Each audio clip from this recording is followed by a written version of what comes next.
Dr. Tracy Brower, welcome to Thriving in the Age of Disruption podcast series. Thank you for getting up so early in the morning to do this recording with me. And I thought we could start off by having you introduce yourself to the listeners.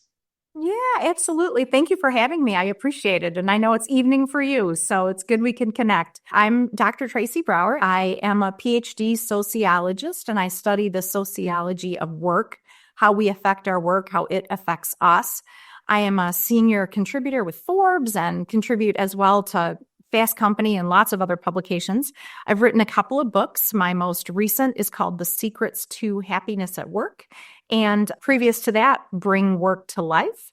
And I'm the Vice President of Workplace Insights for Steelcase. Wow. That's so great because then we've got so many things to discuss today. This podcast is essentially about exploring two key mindsets for the VUCA world, and entrepreneurial mindset as the first mindset. How I define entrepreneurial mindset as being resourceful, as in you're able to define the right problem, because a problem correctly defined is half solved. And number two is that you're able to deal with uncertainty effectively and to take risks. And lastly is to create value, whether it's financial or non-financial, as well as for yourself and for all your other stakeholders. Tracy, you've been a corporate person and also in academia and your research. I wanted to explore with you the entrepreneurial mindset and how it's played out in your life. Yeah, I love your definition of entrepreneurial mindset. I just think it's energizing in terms of how we think about our ability to be resourceful and deal with uncertainty and take risk for sure. I have been in academia, both in terms of getting my master's and PhD and then teaching. And I think the big thing for me is that it really has been about kind of reading the room, broadly speaking, understanding context, understanding what's happening, staying in touch with all of the information channels, and then being able to make sense of that, not just sensing, but sense making, and then being able to respond to it. And a really big part of how I get energized is that I'm talking to people all the time in terms of like what's happening and what they're seeing and what they're curious about. And then I do research and I'm writing. Then I have something that I'm testing, right? So it's this like reinforcing loop of learn, test, experiment, understand more, learn, test, experiment, understand more, both in terms of the research and in terms of people and their lived experience. I really love how you brought forward the mantra learn, test, and explore towards writing, because you're writing about mega trends. I guess when you are researching a topic which is evolving constantly, you've got to figure out, is this the right hypothesis or is it something else? And what else do you see about this entrepreneurial mindset in your life on a day-to-day basis, like taking risks or managing uncertainty? I guess I see it day to day all the time. A critical trend right now is about well-being. Globally, people are struggling with depression, anxiety, with well-being. People are struggling with fear and distrust, according to lots of different studies. And I think our ability to kind of work through that, find our way and keep moving forward in spite of uncertainty, in spite of fear, is a really big part of the entrepreneurial mindset, right? The way you think about it, which I love, is that you're working through uncertainty.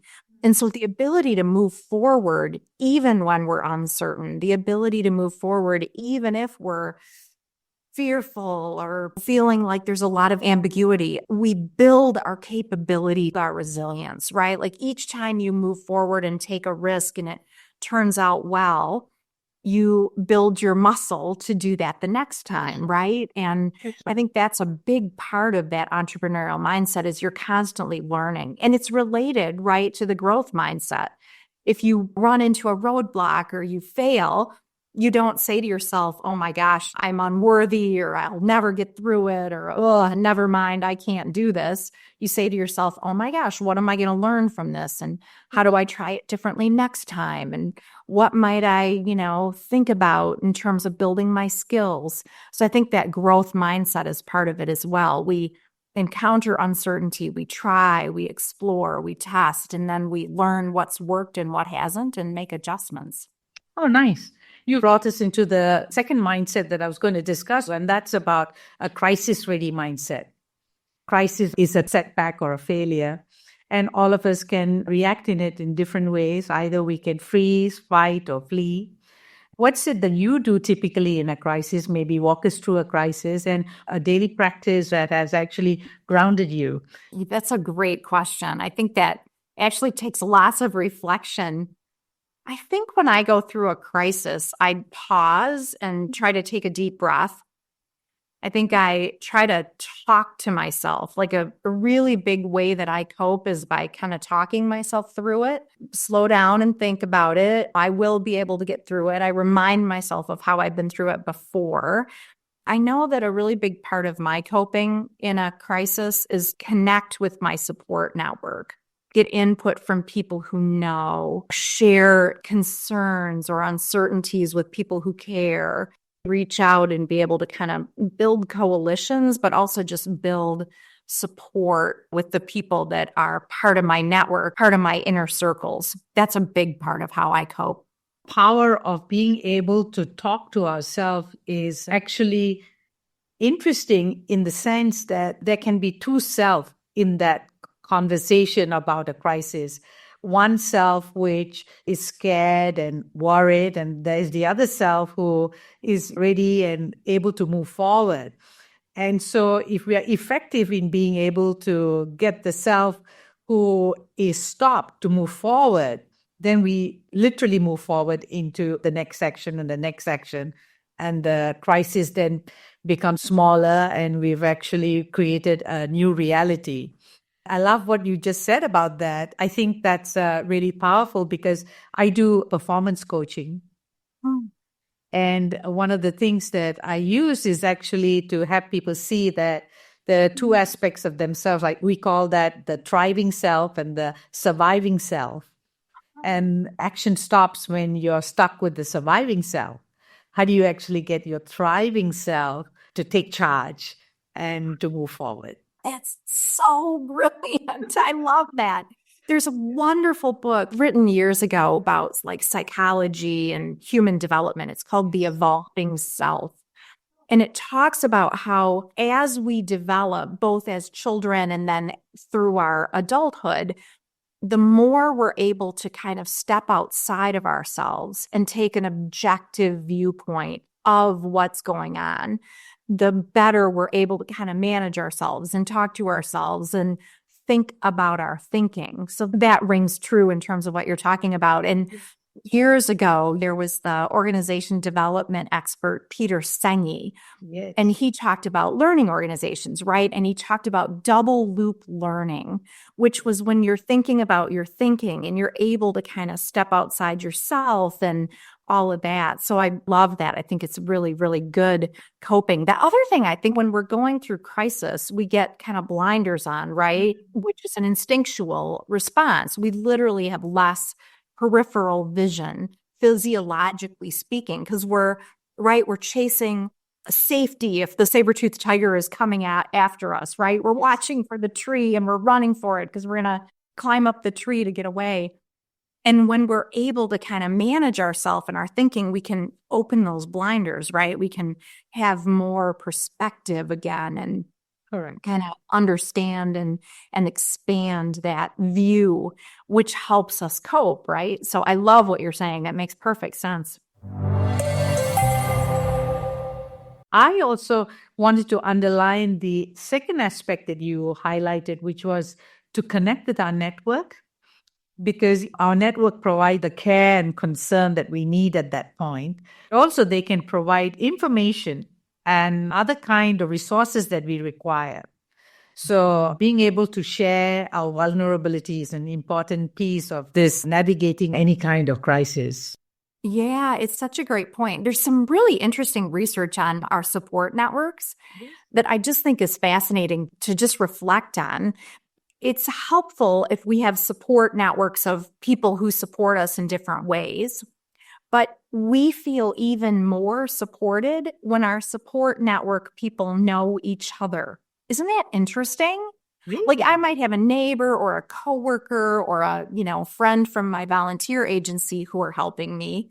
Yes. But when they all know each other and are part of the same network, that helps even more.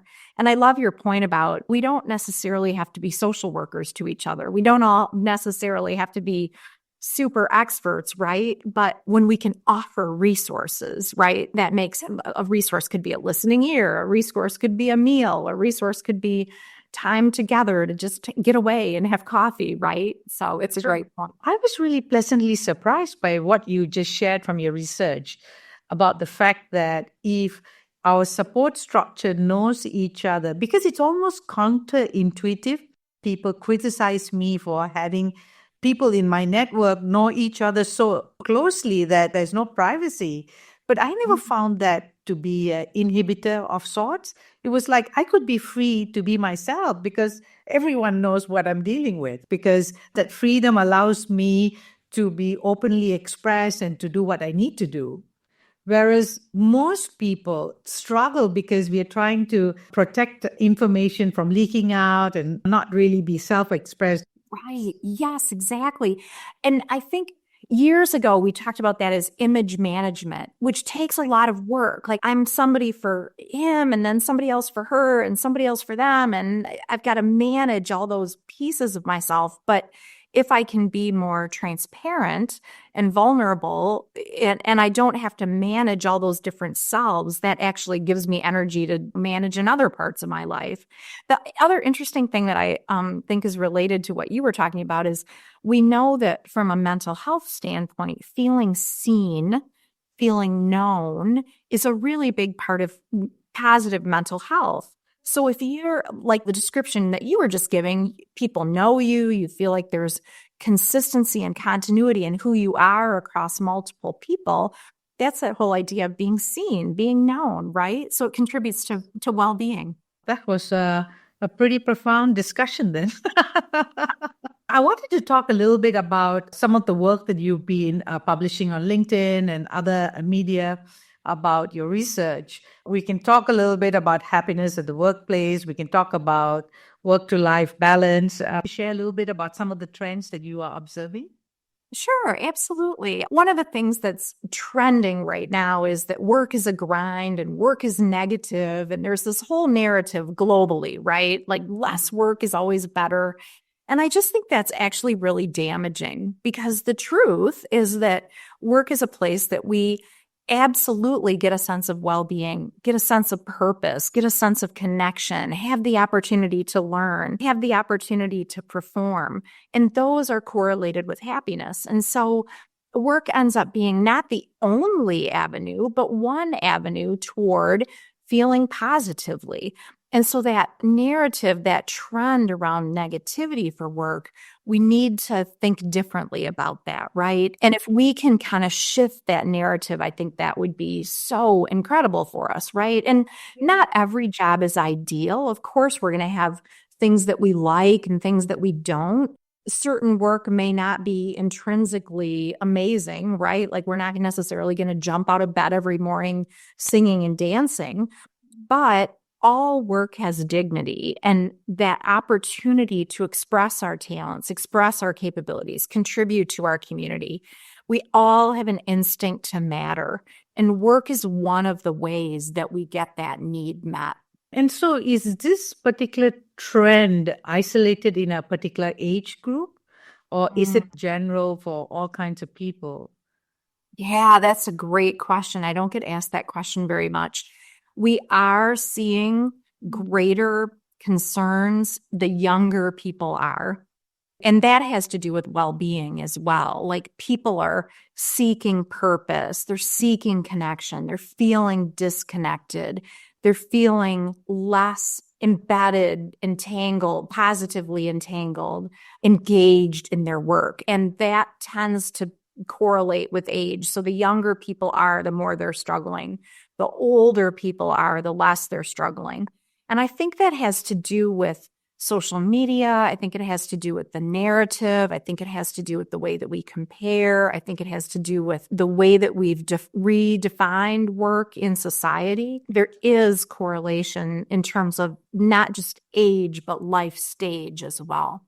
Right. Well, that's interesting. I run a consulting firm and we do corporate culture work, but from time to time, we also work with different audience.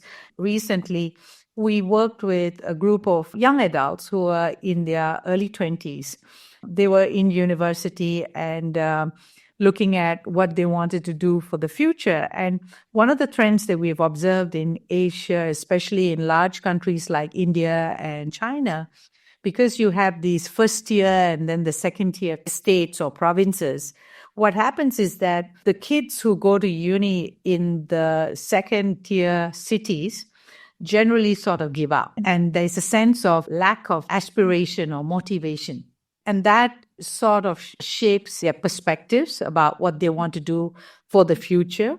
So we started to engage in a conversation where they could create their purpose and to look at, and also to give them some tools whereby they could generate choice as well as to elevate a conversation where they're not experiencing being an individual, but belong and be part of a collective.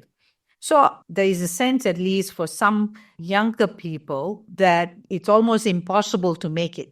I wonder whether you see that in the US. Yeah, absolutely. And this point about both purpose and connection, I mean, there's kind of a big five that contribute to happiness. There's so much research on all the things, right? Yes. Pets, nature, and naps, and all the things.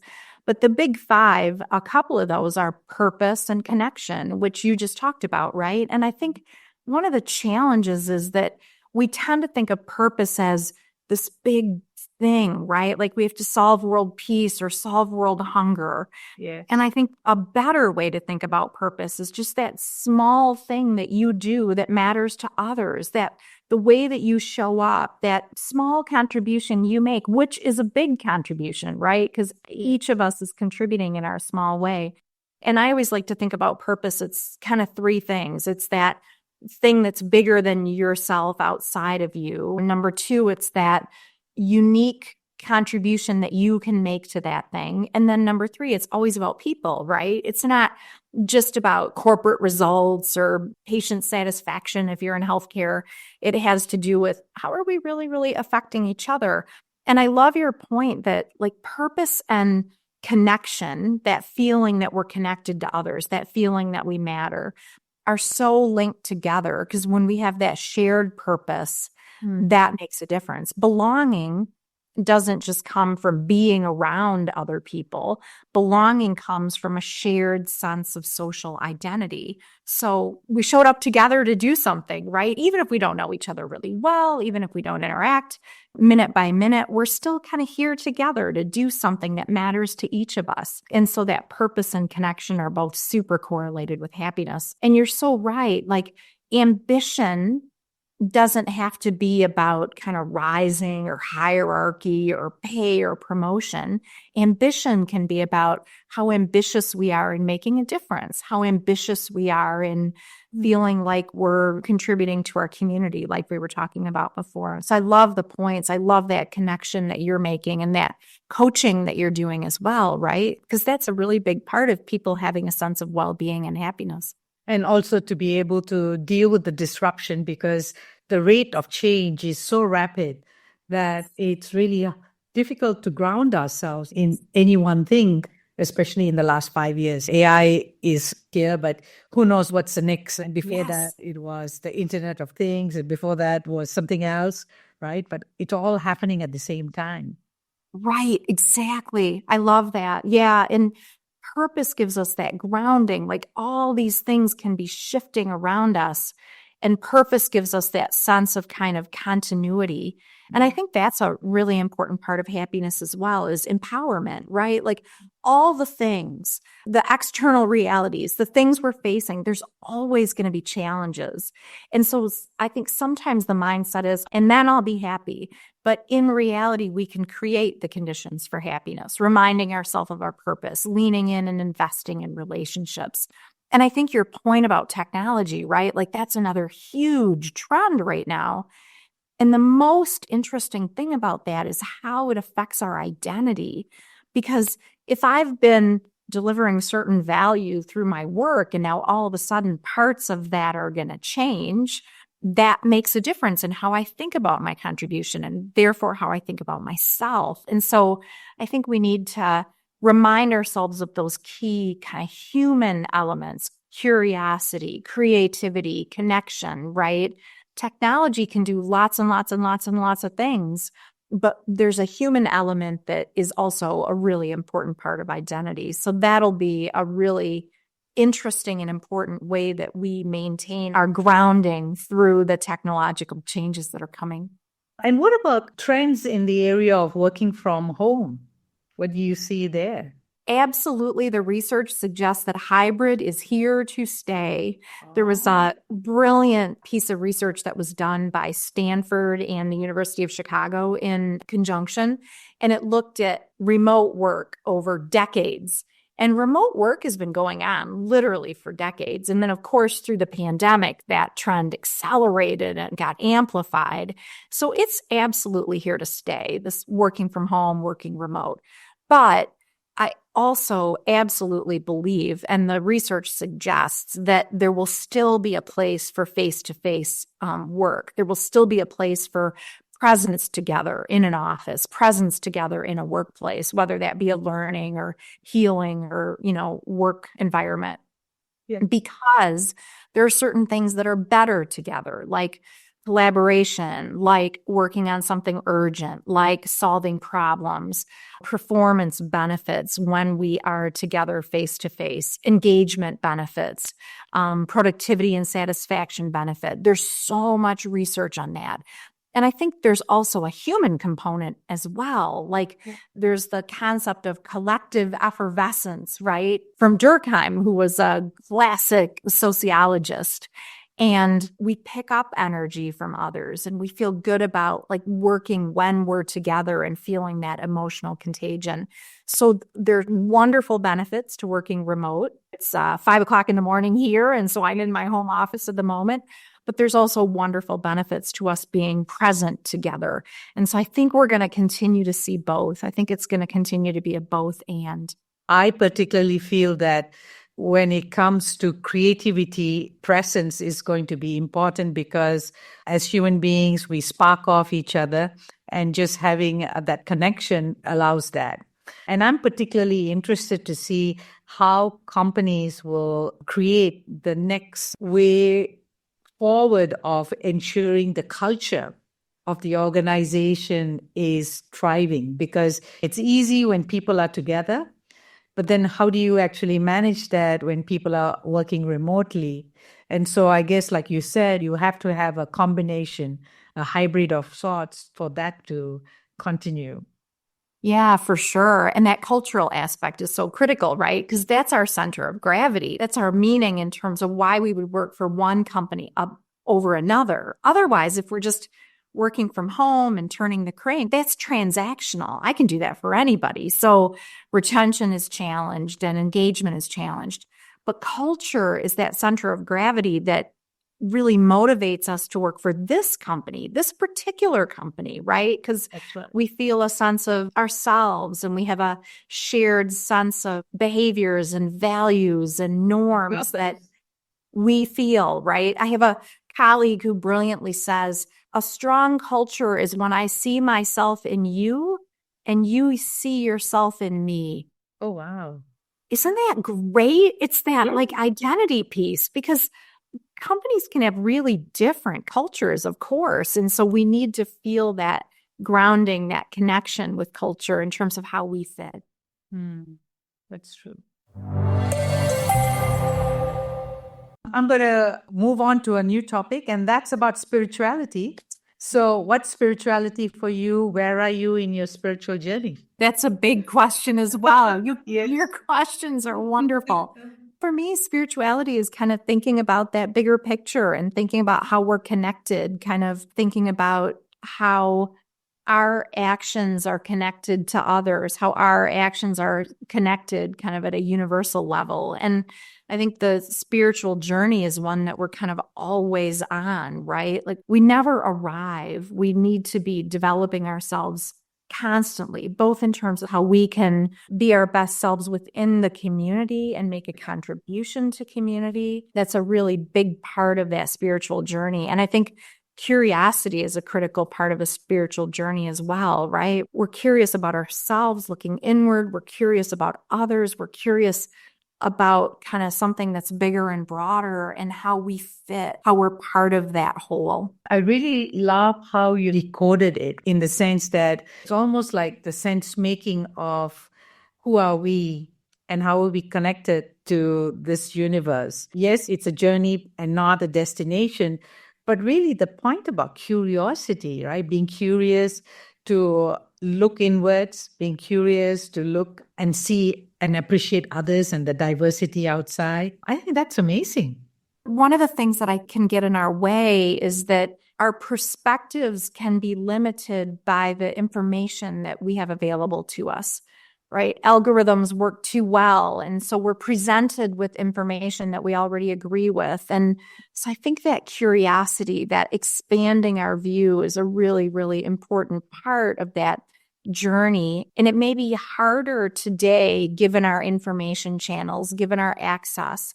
And so when we're able to get out of ourselves and expand that perspective, I think that's a really important one. That is related to that trend around technology too, right? Like getting into nature, experiencing a sense of awe, understanding our connection with others instead of our distance from others or our separation from others. Those are really important parts of, I think, that spiritual journey and that we need to continue to be intentional about. In some ways, you sort of circled back to how a crisis can be an opportunity because often when we are so busy, we don't take the time to reflect so that we can really be open to a new perspective. But when a crisis happens, because we've got to deal with it, we are forced to at least consider a new perspective or a new view. But then how can we train ourselves to be constantly open to new views? And I guess maybe being out there in the nature, walking, being present to what, outside of ourselves is also a good way to be able to form these new perspectives and new views. Yeah, I love your point about reflection as well, right? Like reminding ourselves to pause and reflect. I think we can get into this like we're acting and taking action, and that pausing and reflecting is a really big part of learning and growth completely. That opportunity to kind of be out in nature, it's so correlated with happiness and well-being. And it's really interesting. There's research on the experience of awe. And when we have an experience of awe, we engage different parts of our brain. We have less blood flow to the part of our brain that's worried about vigilance, how we're being perceived, how we're perceiving others. And we have more blood flow to the part of our brain that is more emotional. And interestingly, the experience of awe is usually an experience of feeling small in relationship to something that's really big, like you're standing at the ocean, or you're standing at a mountaintop, or you're just in the woods amazed by the beautiful colors of the fall, or you're looking into the eyes of a child or listening to a laughter of a child. And so it's that experience of feeling small in relationship to something that's really big and meaningful. And so that sense of awe is really good for reflection and perspective and grounding. So I think it's just interesting in terms of what's going on neurologically and why nature tends to be that source for awe often. So on a related note, do you think it's possible to live a simple life? And what's a simple life for you? That's another one we have to constantly be managing, right? It's so easy to add and add and add. Actually, I did an article on this not too long ago that our human preference, our human instinct when we're trying to create great experiences is to add and add and add, right? We add courses to the meal. We add flavors to the dish. Like airports have added TVs and music, and like you board on whatever airline it is, and there's music while you're boarding. And so the instinct is to add. And sometimes a better experience is to subtract. Like travel is so stressful and there's so much going on and you have very little control over whether you're going to make it on time and, how the flight's going to go. And so sometimes less is more, like less TVs, less music, less noise, right? Sometimes the best dishes are the ones with the most simple flavors. And so I think that idea of how do we simplify? And I think we need to constantly be thinking about it because there's so much coming at us. And overwhelm is part of that as well. Overwhelm is not just the amount of information coming at us, but the frequency of information, the fact that most of it is perceived as breaking or headline, lots of bad news, like statistically bad news is coming at us more frequently than ever before. And it tends to be viral and triggering, and it tends to stick in our memory longer. The other thing about overwhelm is that we have more questions about the legitimacy of information for good reason based on bots and negative actors in terms of the information systems. And so all of that tends to add complexity. And so our ability to kind of get away from devices, get away from information flow, turn off the TV, turn off the music, simplify even what we're experiencing physically actually is a really positive thing in terms of our well-being, but hard to do. That's right. I've been practicing doing regular fasting. Every 3 months, I'll do 1 or 2 days. Then I started to explore how could I do a fast where I don't use my handphone or I don't get on my social media. So it's like a detox, but a detox of the external noise that, like you said, could subtract and eliminate the distraction and the disruption that we experience on a moment-by-moment basis. That is such a great point. It is like fasting. I do fasting as well. I've been doing intermittent fasting for years and years. It's a good feeling when you're managing that. When you're fasting, you get this mental clarity, and that's a matter of preference. I know everybody's not necessarily in that same spot, but you're right. Like it could be a digital fast, a digital detox, even like just getting away and being alone, right? Kind of a moment to recenter with yourself. I love that connection to fasting. That makes so much sense. If you had to use 3 words to describe thriving, how would you describe that? 3 words to describe thriving. There's actually research on this one too. It comes out of child development literature and the literature around elite athletes. And so thriving is always about reaching your personal best, like you're leaning in and you're performing. So performance would be one word. Yeah. Another element of thriving is always trying and kind of striving for the next thing. Like it's, okay, I have my personal best on the sprint, but how am I going to trim time off of that even more? And I think thriving is also about community. Like, so the 3 words I would use are probably performance, learning, and community. Oh, lovely. Thank you. I'm curious about sustainability. We define that as the ongoing thriving of a living system. Most people relate to that as the climate crisis, recycling. But what is it for you? Yeah, I think it's both. I think the climate crisis and the goals to be net zero and the expectations for that. Steelcase is a wonderful example of sustainability and expectations for net zero. So I think in some ways the environment is a tangible way for us to think about sustainability. Like when we think about sustainability as humans, it might feel more conceptual or more ethereal. Like, what does that really mean for me? And so when we think about environment, it's like a microcosm or like a tangible way to consider sustainability. But I really like your point when we think about humans is about ongoing thriving and ongoing learning and the ongoing nature, I think, too, of how we set boundaries. You know how we'll say, like, oh my gosh, I'm stretched so thin, this isn't sustainable. So I think sustainability also has to do with our choices and how we're kind of managing ourselves and managing where we're putting our energy. Am I traveling so much and on the road that I don't have the right time for my family? Am I working too much in relationship to self-care? Am I maybe relaxing too much and not leaning in enough? Sustainability, I think, has something to do with that balance and that dynamic tension between all the elements of our work and our life.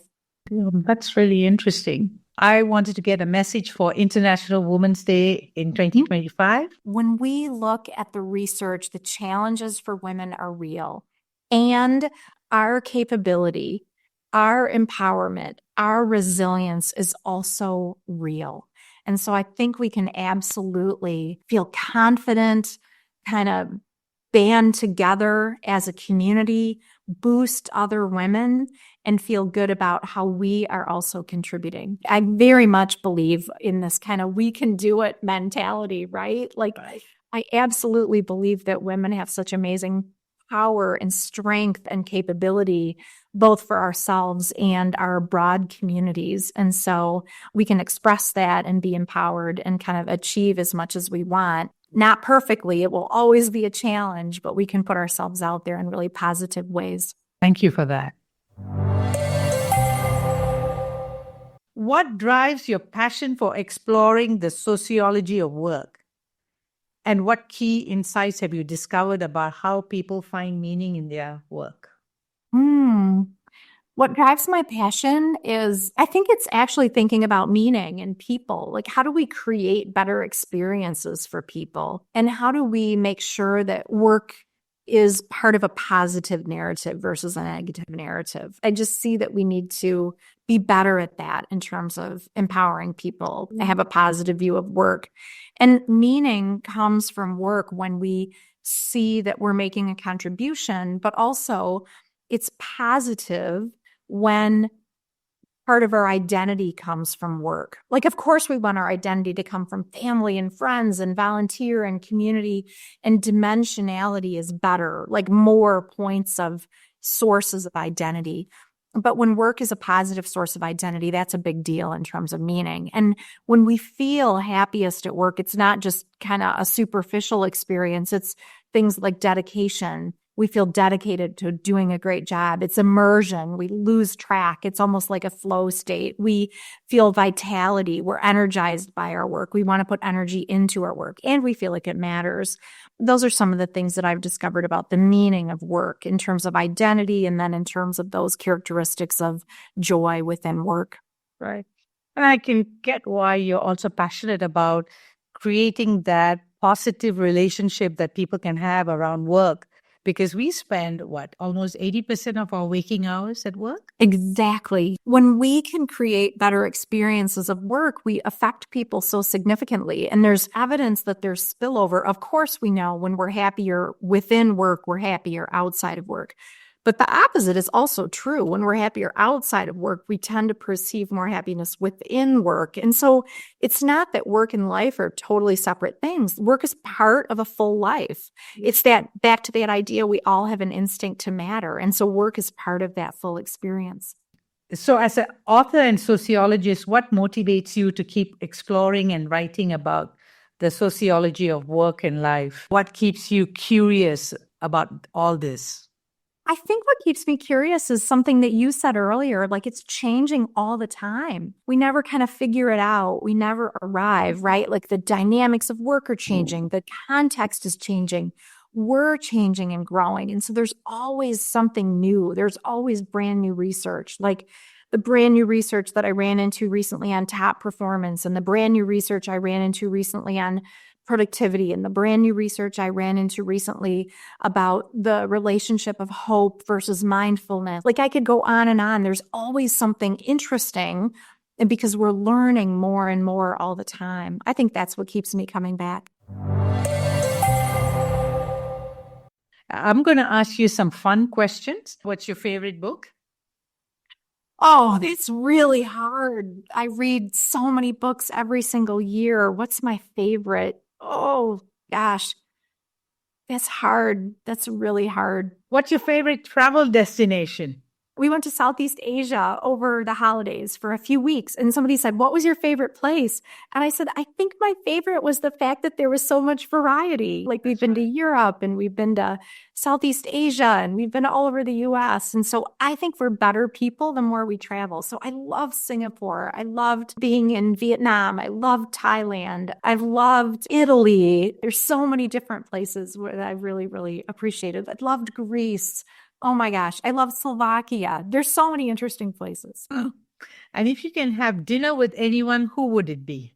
I really think Warren Buffett is an interesting leader. That would be interesting to talk about leadership and to talk about motivating people and investing, both literally and figuratively. That's right. What's the best advice that you've ever received? The advice that I received was, and this is actually a quote by Robert Baralt: "Enjoy the little things in life because someday you'll realize they were the big things." I actually got that advice. A colleague passed away when he was really, really young. Like he had young children and, he was kind of just starting out in his life, and it was heartbreaking and terrible. But that was one of the things that was shared at his memorial service. And I just thought it made so much sense. And so that's been really good advice. Yeah, absolutely. If you could have any superpower, what superpower would you like to have? I think probably the superpower of just connecting and building rapport with other people.